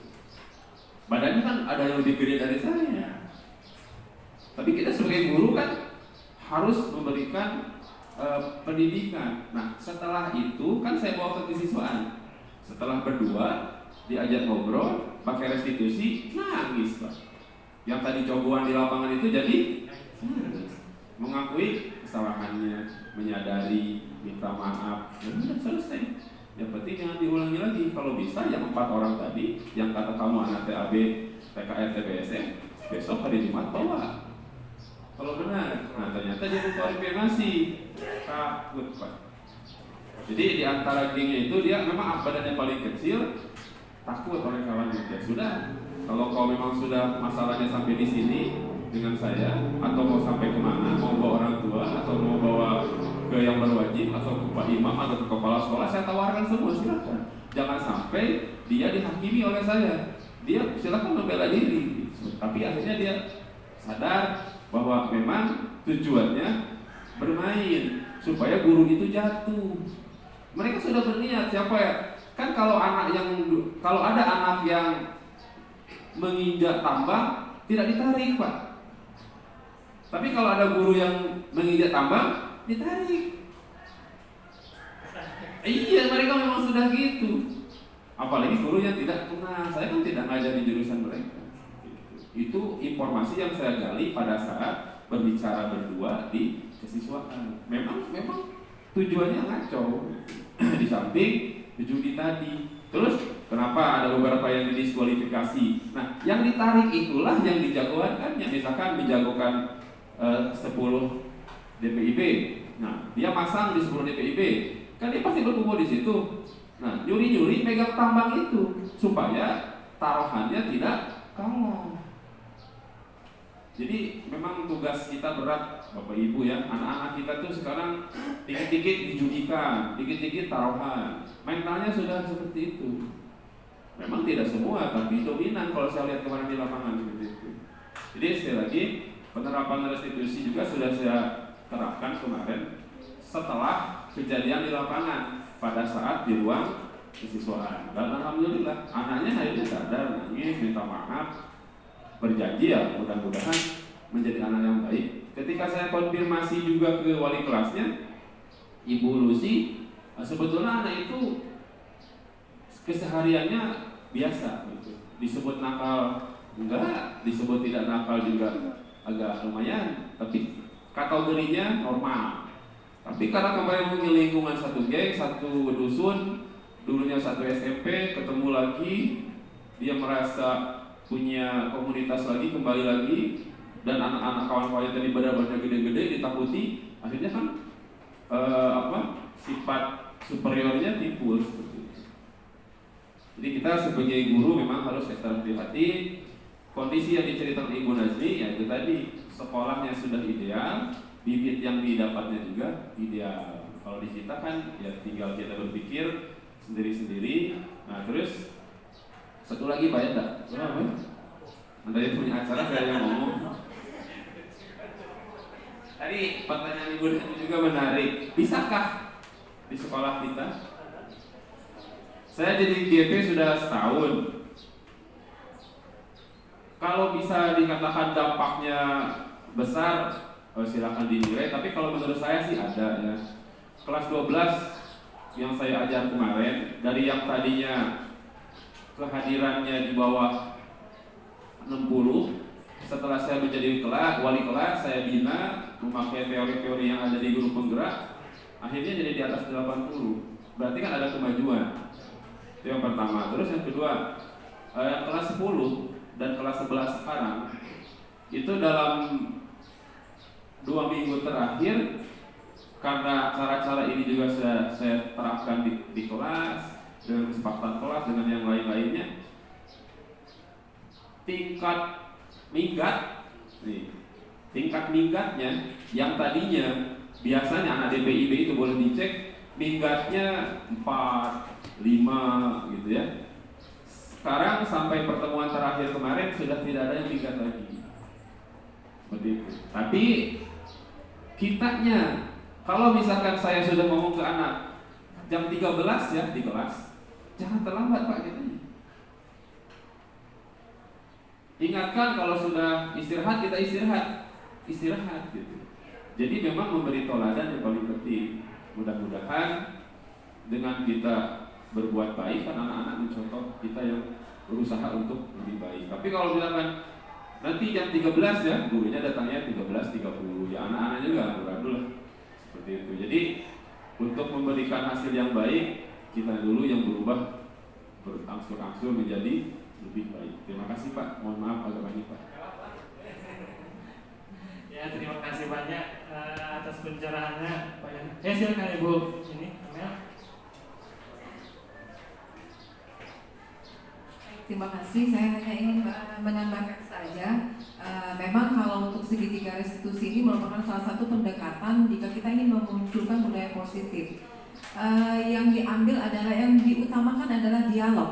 Tapi apakah kita tidak boleh melakukan intervensi yang lebih tegas lagi, itu tetap boleh-boleh saja. Jadi kita melihat kasusnya. Tidak semua kasus kenakalan yang dilakukan di sekolah itu bisa diselesaikan oleh segitiga restitusi, tapi juga kita bisa melakukan intervensi yang lebih tegas jika mengancam keamanan sekolah. Itu saja yang ingin saya sampaikan. Terima kasih.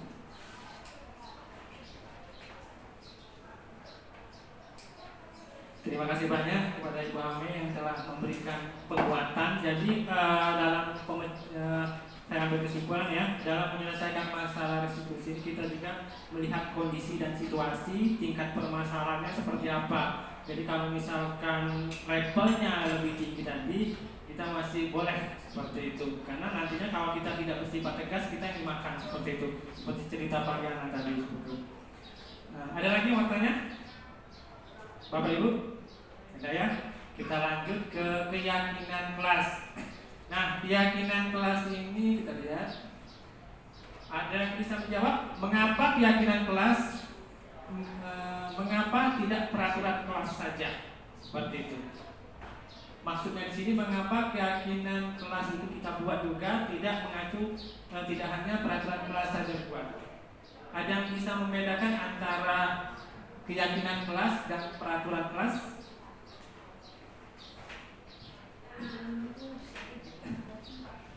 Ada yang bisa ini? Ya, bedanya apa Bu? Di utara saja, nggak apa-apa. Silakan.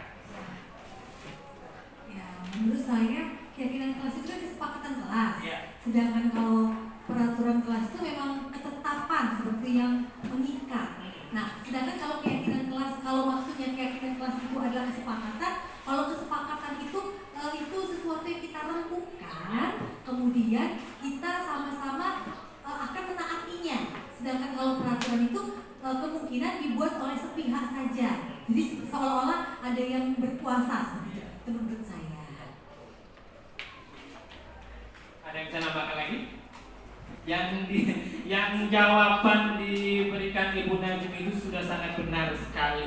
Ya, sudah sangat tepat sekali. Jadi tidak perlu saya mempanjang lebarkan lagi. Jadi kalau peraturan itu bersifat luas ya, itu berlaku untuk seluruh warga sekolah, bukan kelas saja. Tetapi kalau yang keyakinan kelas, benar kata Ibu Najmi tadi, kesepakatan bersama antara murid dan guru. Ya seperti itu, apa saja yang budaya-budaya atau keyakinan-keyakinan yang akan kita terapkan di dalam kelas tersebut, di mana tujuan keyakinan kelas ini kita buat supaya ada keteraturan dan keamanan dalam kita melakukan proses mengajar seperti itu. Kalau nggak ada keyakinan kelas, kacau. Anak ke WC semaunya saja, kemudian bermain, lagi kita ngajar enak-enak, mereka bermain karena nggak ada keyakinan kelas seperti itu. Nah itu ya, lanjut. Nah ini yang disebutkan Ibu Najmi ini sudah ada semua di depan. Peraturan kelas mengacu pada aturan yang ditetapkan oleh guru atau staf sekolah untuk mengatur perilaku interaksi di dalam kelas dengan tujuan untuk menciptakan lingkungan belajar yang aman, terstruktur, dan produktif. Jadi apa jadinya kalau memang tidak ada peraturan kelas kacau seperti itu. Lanjut. Nah, sedangkan keyakinan kelas adalah pandangan, nilai-nilai, dan sikap yang dimiliki oleh anggota kelas yang merupakan landasan guru untuk membangun hubungan yang lebih kuat dengan murid. Jadi dari hati ke hati dalam menetapkan keyakinan kelas yang akan kita terapkan di kelas tersebut. Jadi pada dasarnya kelas A, kelas B, kelas C itu beda-beda keyakinan seperti itu. Tapi pada dasarnya ada yang sama, ada juga yang beda, tergantung kesepakatan gurunya di dalam kelas waktu mengajar seperti itu.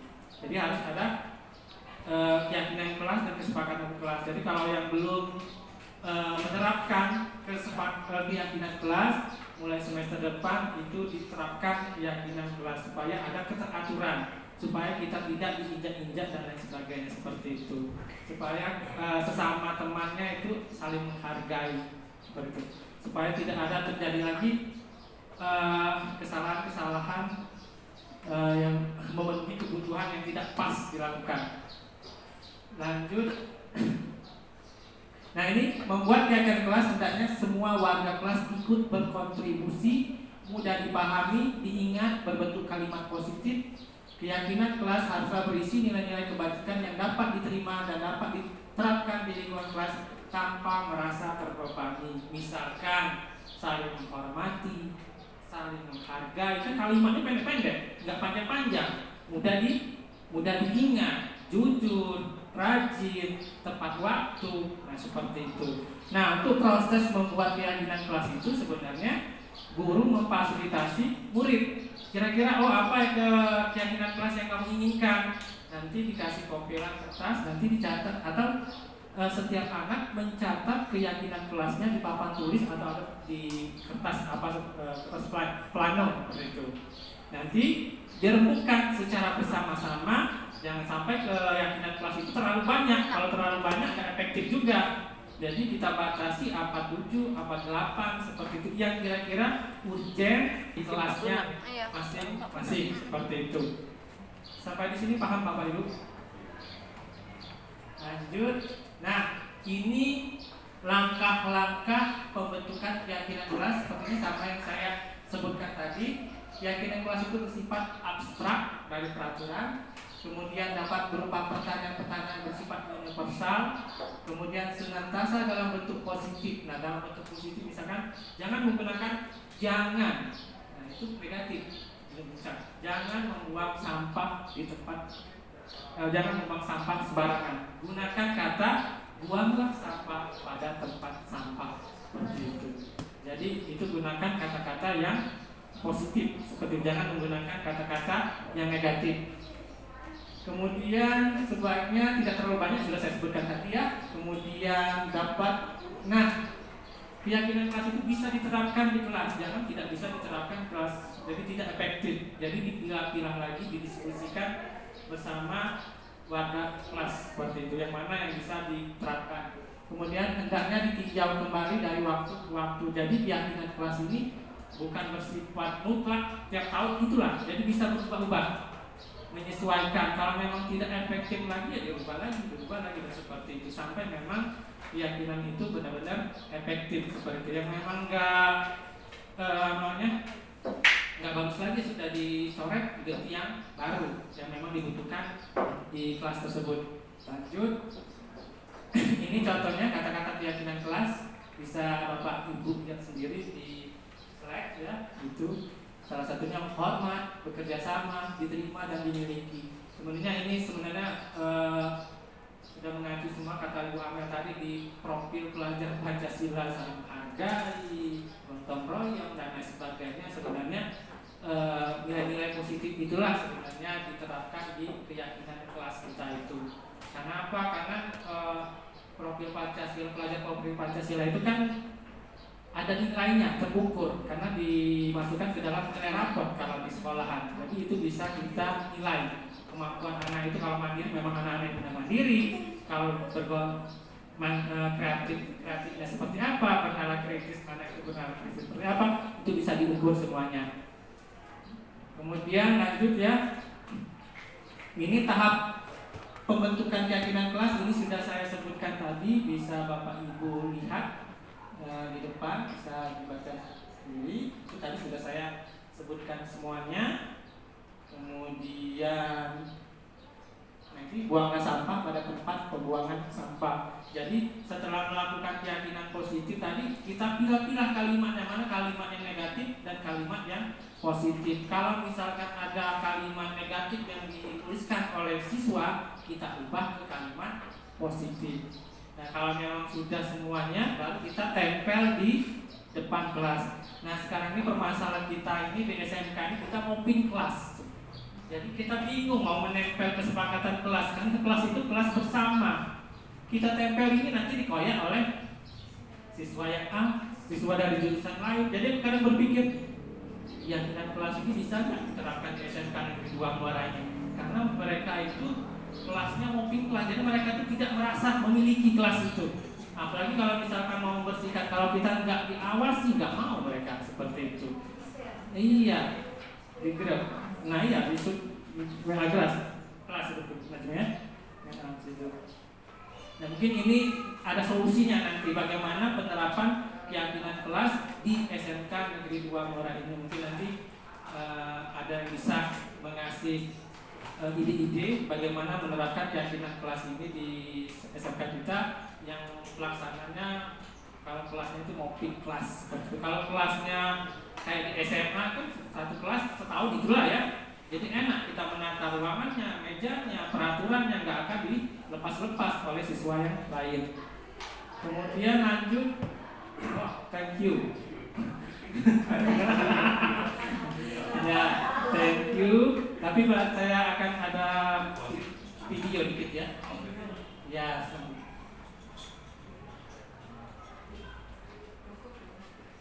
Kita lihat video ya. Video restitusi ya.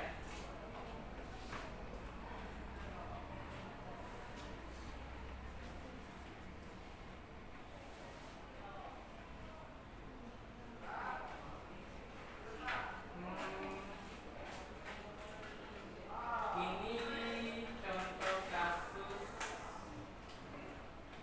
di SMK ya. Nah, ya. Ini mohon maaf suaranya nggak terlalu keras karena saya nggak menggunakan tambahan pengeras suara. Ini kasus anak yang marah ke teman-temannya karena sering diconteki. Jadi yang si laki-lakinya ini Akbar ini kerjanya mencontek terus. Jadi habis kesabaran dari siswa si Auza ini seperti itu. Kemudian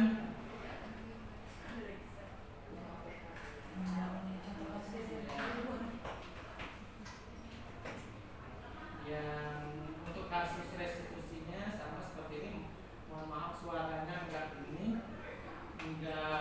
kelihatan karena kemarin sifatnya mendadak ya Bu Amel kejar-kejar seperti itu. Jadi ini untuk segitiga restitusinya ini kasus yang levelnya mungkin level rendah ya, bukan level berat. Jadi masih bisa kita lakukan dengan kegiatan segitiga restitusi. Jadi di sini saya memanggil siswanya, saya melakukan step-step langkah-langkah kegiatan restitusi tadi dengan menanyakan, memvalidasi, kemudian menarik keyakinan seperti itu. Iya, jangan lihat videonya.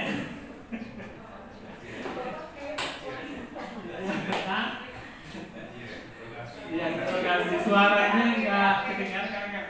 Sama ya dari kejaksaan ya. Ya, gitu. Jadi dengan sistem ini ada apa ya, timbul ikatan batin. Benar kata Pak Indri Pak Yana tadi. Kalau dibiarkan saja kasus itu akan menjalar lama, akan menjadi gedumel, baik gedumel bagi gurunya maupun bagi siswanya. Kita nggak tahu nanti di jalan ya Pak Yana kita dihadang oleh siswa itu, dipukul. Karena itu pernah saya, kalau kasus di SMK 2 ini nggak terlalu parah Pak Yana, di tempat saya itu karena sarangnya itu narkoba, pemerkosaan juga ada, mabuk-mabuk juga ada, seperti itu, ya. Ya, itu karena di situ segitiga restitusi itu untuk yang level-level rendah. Kalau yang level-level yang tinggi itu tadi sudah saya sebutkan sama Ibu Najemi tadi, pihak sekolah itu sudah ada MOU dengan pihak kepolisian. Karena kalau diselesaikan di sekolah maupun berjam-jam itu tidak akan menyelesaikan masalah. Terus itu apalagi kalau sistemnya berproyok seperti itu. Kadang-kadang tidak tertangkap yang mana yang ikut serta dalam itu. Cuman kalau ada pihak kepolisian yang pelaku yang tertangkap itu nggak mau dia masuk penjara sendirian. Ya, pernah kasus itu 2 orang yang tertangkap diintegrasi di ruangan kesiswaan itu 1 mobil dapat. 1 mobil siswa dapat, kemudian setelah dapat dia dibawa ke kantor polisi. Nah, paling dipanggil orang tuanya. Bagaimana menyelesaikan, apakah mau lanjut ke ranah hukum atau mau diselesaikan sini, atau efek jerah anak itu nginep dulu di hotel itu, hotel yang dingin dan mewah itu banyak fasilitasnya di situ. 1 malam, 2 malam, ada pernah sampai 7 malam di situ. Enak, gratis, makan gratis, minum gratis, seperti itu. Supaya ada efek jerah, sanksi seperti itu, supaya nggak dilakukan lagi. Cuman kalau dibiarkan saja benar, itu benar kata Pak Yana tadi, ada ikatan batin antar daerah, antar suku, itu saling kenal, saling mengeroyok. Padahal dia nggak nakal karena dia satu tempat, satu wilayah, jadi ikut membela seperti itu. Itu sering terjadi. Kayak diselesaikan di sekolah, pas di rumah sudah bocor semuanya seperti itu. Kalau di SMK 2 belum saya lihat ya, seperti itu bocor itu ya. Ya, itu paguyuban. Ya, seorang guru yang perempuan pernah dilaporkan gara-gara mencuri. Yang paling geram itu sebenarnya orang tuanya mendukung. Nah, kadang-kadang kita tidak mungkinlah kita seorang guru ini melakukan sesuatu kalau anaknya sudah melewat batas seperti itu. Nah, sampai di sini ada pertanyaan tidak? Pak, silakan. Silakan Pak. Ya. Ini mah sharing aja. Tadi kan Pak Pai juga ada pertanyaan. Apakah keyakinan kelas yang nantinya menjadi kesepakatan kelas bisa diterapkan di sekolah kita yang moving kelas? Nah, yang sudah saya terapkan Pak, bisa Pak. Saya kan ngajar kelas 11 dan 10. Jadi si keyakinan kelas yang sudah menjadi kesepakatan kelas itu mereka tulis di buku tulis mereka, tidak ditempel. Nah, pada saat saya mau ngajar, itu setiap di awal diingatkan dulu bahwa kita punya keyakinan kelas. Karena kalau tidak seperti itu, anak akan lupa. Memang idealnya ditempel supaya kelihatan secara visual. Tapi karena kita moving, jadi biarkan ditulis atau disimpan di handphonenya. Karena saya guru yang membolehkan anak membawa handphone. Selama di jam saya tanggung jawab kalau di razia. Tapi kalau di luar jam ya silakan seperti itu. Dan itu alhamdulillah Pak sudah setahun efektif. Tapi kita memang harus sabar. Harus sabar karena anak-anak kita kan luar biasa seperti itu. Apalagi di kami, kalau di Bapak mungkin di Boga cenderung lebih landai lah ya. Beda dengan di saya di bangunan gitu. Alat prakteknya pun tidak berbahaya gitu kan. Tapi kalau di kami kan gergaji Pak, suhu Pak, grinder mesin, ketam mesin itu kalau main-main kalau tidak agak strength dikit berbahaya seperti itu. Jadi apapun masalahnya, kalau kita diniatkan dengan baik, dengan cara-cara yang baik, didiskusikan dengan baik, sebetulnya seberingas-beringasnya anak Pak. Bahkan kalau boleh saya cerita dikit, kalau kata Pak Pai, di SMK 2 mah slow-slow saja. Perlu Bapak ketahui atau Bapak Ibu ketahui, saya tuh pernah mau ditikam Pak. Agung satpam saksinya. Tapi dengan pendekatan yang persuasif, sampai orang tua juga datang, Julia saksinya, Julia BK, bahwa saya diancam pulangnya kemana, bawa golok. Sampai saya 2 minggu itu di mobil bawa golok juga Pak. Ini iyalah bahaya Pak. Tapi kan untuk jaga diri gitu. Tapi alhamdulillah sebulan kemudian bapaknya menemui lagi dan nangis minta maaf seperti itu. Karena kan anaknya jadi berubah Pak. Jadi selama 1 bulan itu anak itu saya treatment, saya pisahkan. Saya kasih wejangan. Saya mencoba dari bawah dulu, bawah tidak di atas terus. Ya berubah. Tapi memang sekali lagi harus sabar. Jadi kalau memang tertinggi ancaman yang pernah saya rasakan di SMK 2, mau ditikam. Begitu. Dan sekarang sering ketemu dengan anaknya, kalau ketemu suntangan, kalau sekarang ya itu kan hidup ya. Yang penting kan niat kita baik Pak. Makanya kalau saya niatnya gini ya umur mah di mana aja, apa penyebabnya, yang penting doanya yang baik-baik saja, itu aja. Karena kita datang ke sekolah itu, jangankan ke sekolah, kemanapun resiko itu ada seperti itu. Sehingga kita bagaimana niatnya supaya semuanya baik-baik saja. Itu mungkin Pak. Terima kasih. Assalamualaikum warahmatullahi wabarakatuh. Waalaikumsalam warahmatullahi wabarakatuh. Terima kasih Pak Diana atas tambahannya. Jadi terinspirasi sekali ya atas Pak Diana mengatasi permasalahan-permasalahan yang ada di SMK kita sini. Saya juga secara pribadi pernah juga diancam oleh siswa. Pas waktu saya ngawas, siswa itu ditegur juga nggak mau. Di jalan awas bapak saya ini, saya hadang di jalan seperti itu. Pernah itu. Tapi benar kata Pak Yana, itu jangan didiamkan. Karena kalau didiamkan itu akan berbahaya bagi diri kita sendiri. Jadi harus diselesaikan dalam waktu secepatnya. Dikasih ditanyakan asal-muasal seperti itu dari hati ke hati supaya ada penyelesaian dan tidak berlarut-larut. Bahayanya itu karena penyelesaian tidak sampai, akhirnya masuk ke ranah hukum karena berlanjut di luar kelas. Kemudian yang kata Pak Yana tadi masalah keyakinan kelas tadi saya setuju sekali. Mungkin itu salah satu solusinya. Tapi itu tadi benar kata Pak Yana, kita juga harus disiplin, rajin-rajin mengingatkan siswa di setiap awal pembelajaran mengenai keyakinan kelas atau budaya-budaya positif yang telah kita sepakati. Penyakitnya kadang-kadang kita lupa karena kita banyak kerjaan dan sebagainya, karena kita tidak mengingatkan kembali siswanya seperti itu. Akhirnya siswanya kebablasan seperti itu. Sampai di sini ada pertanyaan lagi? Tidak ada?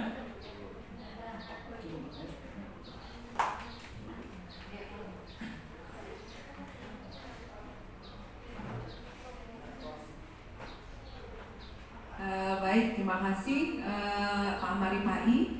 Dan sekali lagi Bapak Ibu rekan guru, kami berterima kasih banyak atas kehadirannya hari ini. Dan semoga apa yang telah saya sampaikan dan juga Pak Ripai sampaikan, kami berdua berkolaborasi dapat memberikan sedikit pencerahan mengenai penerapan budaya positif di sekolah. Terima kasih sekali lagi. Wassalamualaikum warahmatullahi wabarakatuh.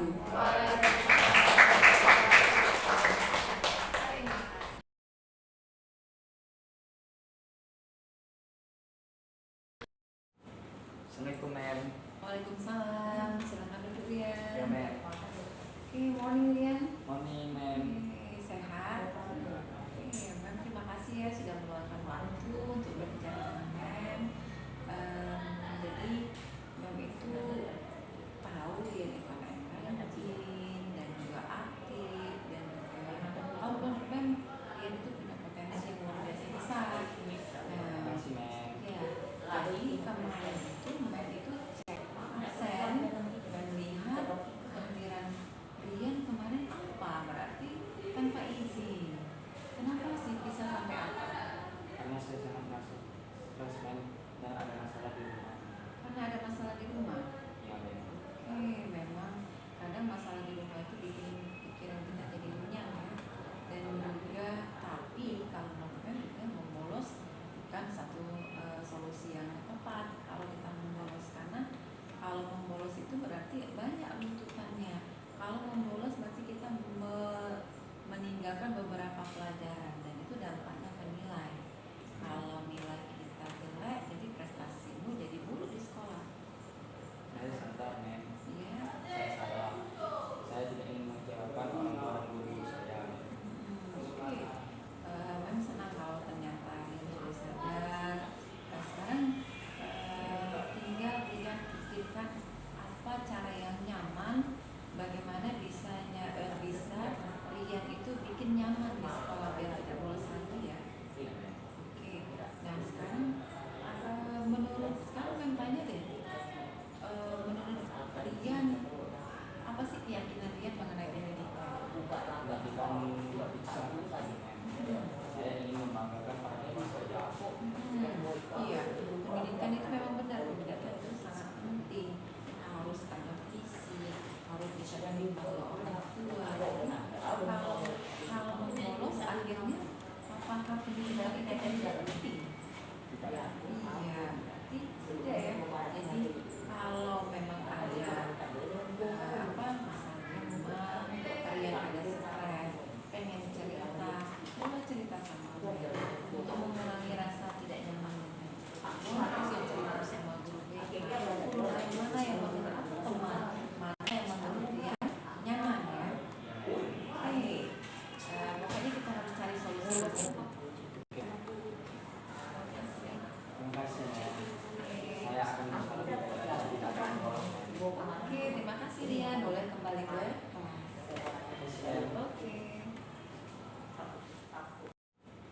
Assalamualaikum mem. Waalaikumsalam. Silakan duduk ya. Ya mem. Oke, morning Lian. Morning mem. Oke, sehat. Oke, Mem terima kasih ya sudah meluangkan waktu untuk berbicara dengan Mem. Jadi Mem itu tahu Lian itu anak yang rajin dan juga aktif dan kalau menurut Mem Lian itu punya potensi yang luar biasa besar. Terima kasih mem. Ya, jadi kemarin itu Mem itu cek absen dan lihat kehadiran Rian kemarin apa berarti tanpa izin. Kenapa sih bisa sampai apa? Karena saya sangat masuk stres mem dan ada masalah di rumah. Karena ada masalah di rumah. Ya mem. Memang kadang masalah di rumah itu bikin pikiran kita jadi runyam ya. Dan juga tapi kalau menurut Mem juga membolos bukan satu solusi yang tepat kalau kita membolos, karena kalau membolos itu berarti banyak runtutannya. Kalau membolos berarti kita meninggalkan beberapa pelajaran dan itu dampaknya ke nilai. Kalau nilai kita jelek, jadi prestasimu jadi buruk di sekolah. Saya sadar mem. Ya. Saya sadar. Saya tidak ingin mengecewakan orang tua dan guru saya. Oke. Mem senang kalau ternyata ini sudah sadar. Nah, sekarang tinggal dia pikirkan apa cara yang nyaman, bagaimana bisa Rian itu bikin nyaman di sekolah biar tidak bolos lagi ya. Iya mem. Oke. Nah sekarang menurut sekarang Mem tanya deh, menurut Rian apa sih keyakinan Rian mengenai pendidikan? Pendidikan tidak bisa mem. Saya ingin membanggakan partai saya. Iya, pendidikan itu memang benar, pendidikan itu sangat penting. Harus ada visi, harus bisa diterima oleh orang tua. Kalau membolos akhirnya apakah pendidikan itu tidak penting?